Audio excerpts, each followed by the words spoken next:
In today's video, I want to teach you how to successfully buy deals from wholesalers. Let's dive right in.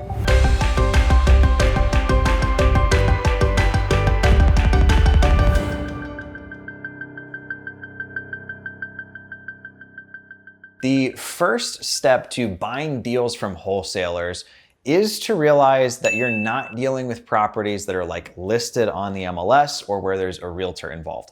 So what do I mean by that? It's not gonna be your typical like, okay, I'm gonna make you an offer contingent on inspection, appraisal, whether or not I like the weather that day, and I'm gonna close sometime in like 3 or 4 months. These properties are typically being sold at a discount, cash as is, and pretty quick. Now, the other perk to that is it doesn't really matter what somebody shoots a deal out to you as far as the asking price goes. You can make whatever offer makes sense for you. So that's my first recommendation. If you've got a local wholesaler that's a legit player, like maybe you're on my list, right? I just called myself legit. You want to make offers on everything we send you. So if somebody sends you out a deal, just throw out numbers where it works for you. I'm way more likely to work with somebody that's consistently making offers on stuff than I am with somebody who like I never hear from, right? So if somebody shoots you something out and they're asking $250,000 and you need to be at 180, just say, hey, I wouldn't be that high, but I could probably do like 180. Here's kind of what terms and stuff would look like. You never know what they've got it for, what they're willing to accept it for, but just realize it's not gonna be that typical like, well, let me make you an offer contingent on financing, contingent on appraisal, contingent on inspection. They're just gonna sell the house to somebody else that's a little bit easier to work with, which brings us into our second tip. Second tip when working with wholesalers is to be polite and just be easy to work with. We've got this guy who I won't name because for all I know, he watches my YouTube videos. If you're watching this and you're feeling guilty, it's probably you, who's just a royal pain to work with.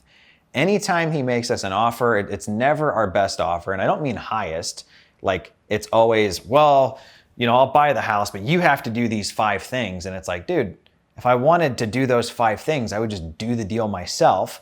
And then anytime he doesn't get the deal, he gets extremely irate and angry. This is the final straw!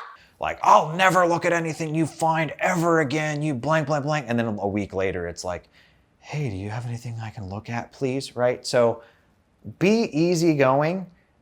Realize you're not going to get every deal. Realize there's going to be stuff that gets sent to you that you want that sells to somebody else who will buy it sight unseen as is, just off pictures. And that might not be you yet.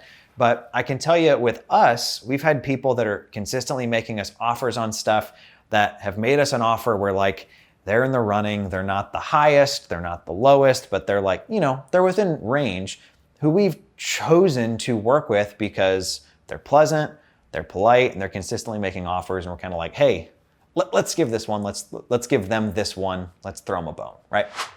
The third tip I've got for you is don't be grumpy or afraid to be a backup offer. We often will accept an offer from somebody that for one reason or another doesn't pan out, right? It could be financing fell through or they found something during a walkthrough they didn't like, whatever it is. And we'll often go back to other folks and say, hey, this one didn't pan out. If you're interested in it, we'd like to take your offer still. So it's a good idea to let the folks you're working with know like, hey, I don't mind being your backup. If that doesn't pan out, like if for any reason it doesn't go through, please let me know. An even more proactive approach would be like, hey, okay, cool, you're selling it to somebody else. When's it supposed to close? This is the same thing we do off market. Seller tells us, oh, I'm gonna sell it to so-and-so. Cool, when are they supposed to close? We'll call them that day. Hey, did you get paid today? Did it close, right? So doing that kind of thing as a buyer is not a bad way to get deals if something else kind of slips or falls through the cracks. I realize that can be frustrating to always be like somebody's second choice, right? It's kind of like, I'm not going to wait around on you forever, but you'll make money on deals that you wanted that you end up actually getting for the price you wanted just because you're willing to say, hey, this is still here if you end up needing it. The fourth tip I've got for you is just to be super professional and make the process super easy. Provide proof of funds, right? If I've got a new buyer that ends up on my list and they're like, hey, let me get that deal, and they're at the same price as somebody I normally deal with, I know this guy's gonna close, I don't know you, I'm more likely to sell it to this guy just because I know he's gonna do what he's always done, what he said he's gonna do.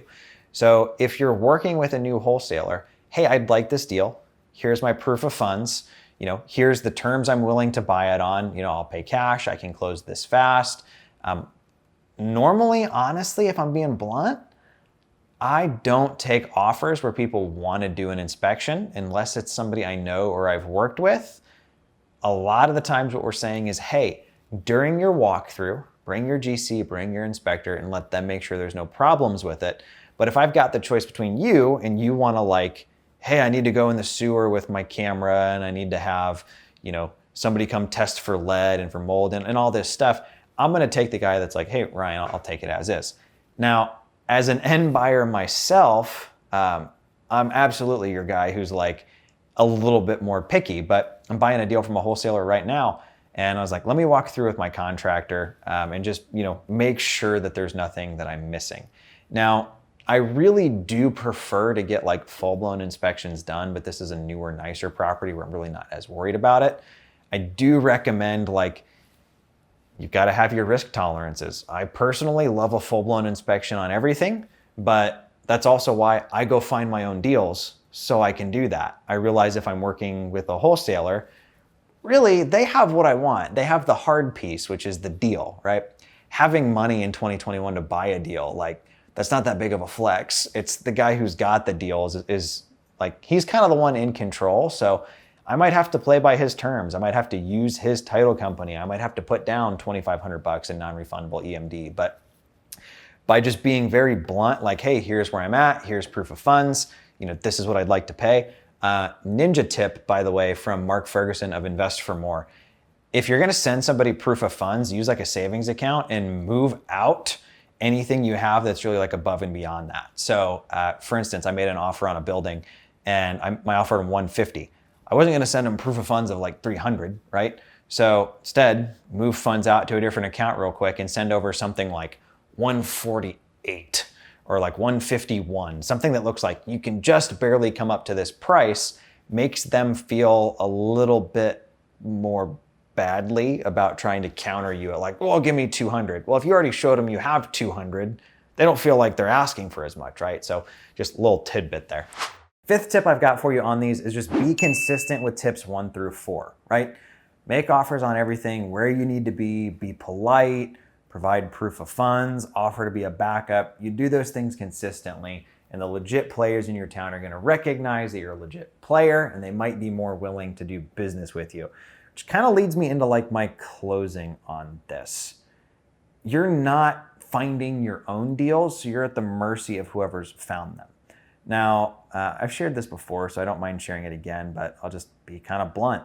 The average profit I make when I'm wholesaling something is $10,000 to $15,000. Yeah, I've got your 3, 5K deals here and there, but I've also got ones that I've pulled 80 grand on. There's guys I've worked with that I've watched pull 6 figures. So you need to realize if you're not the one finding the deals, you're going to pay a pretty healthy premium and markup to wholesalers or to realtors to find those deals for you. So let's say you're paying a wholesaler $10K on a deal, right? And you buy 10 properties. Well, that's $100,000 that you're paying them that could be your equity. In my experience, my typical cost to find a deal is $2,500, maybe $5K, worst case scenario. I've got other examples where I've pulled 5 deals off 2,500 pieces of mail, right? So it's absolutely more work. It's absolutely a different skill set. For some of you guys, it might make more sense to just buy deals from wholesalers if you're awkward or, kind of clunky in person or whatever. But if you're really wanting to be in real estate long-term, you're wanting to flip houses, you're wanting to find rentals, you're wanting to build, a portfolio, it really makes a lot of sense to learn how to find your own deals. So by all means, work with wholesalers, but why don't you also learn how to beat them, right? If guys in your market are bringing you wholesale deals that you want, that means that you can find the properties that you want off market. In a follow-up video to this series, we're gonna talk about how to find legit wholesalers in your market. So be sure to subscribe to the channel so that way you don't miss that. Again, my name is Ryan Dossey. I'll talk to you next time.